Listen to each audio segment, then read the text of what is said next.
The National Introducing Brokers Association hit its 25th anniversary this year. Now, with the rebranding of the organization, John Lothian News sat down with founder Melinda Schramm and NIBA president Mike Burke to talk about what the group has done and how it's adapting to tomorrow's financial markets.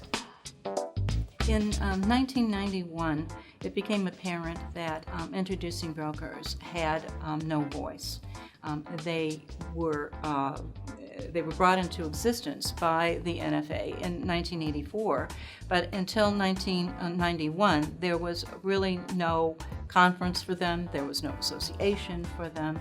In the early days, we got together with a number of the FCMs who concentrated on IB business and went out to their IBs and said, we can be your voice. We want to know what's important to you. We want to know how we can help you. We want to go to our regulators and say, these regulations make sense for us, or these regulations don't make sense for us. The mission is still very much of education and very much of providing a forum for a voice and a way to get our opinions out. But the IB community has changed considerably over the years. The makeup of an introducing broker has changed. Introducing brokers still are all over the country, but in today's world, they're really value-added brokers. Many of our members are registered IBs as well as CTAs.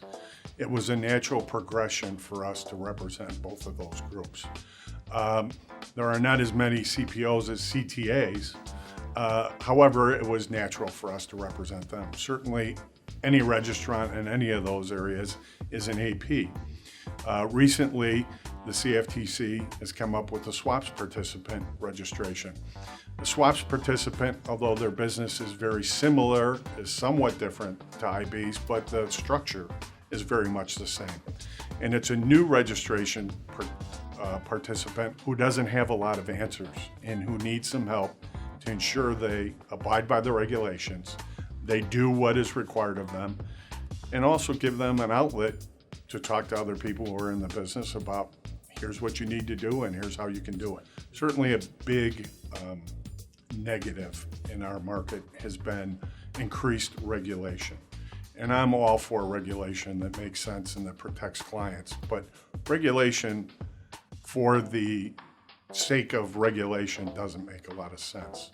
So as an organization, we will continue to work with our regulators. We will continue to comment for our members on potential regulations and try and create regulations that protect customers but allow for the growth in our industry.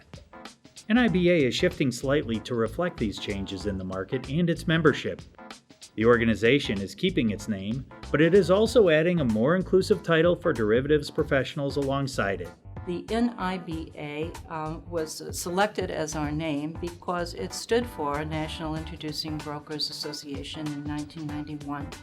But because of the change of demographics and the change of our community as a whole, beginning this year, we'll be known as NIBA, but not National Introducing Brokers Association. We'll now be known as NIBA, the Association for Derivatives Professionals. So we will continue to push our message. We will ask our membership what they want us to do, but we will also speak to Congress, we will speak to the CFTC, we will speak to the NFA on behalf of all of our members. If you're asking me in a personal way, am I optimistic about the CTA space, the IB space? The answer is absolutely yes. I was optimistic in 1991.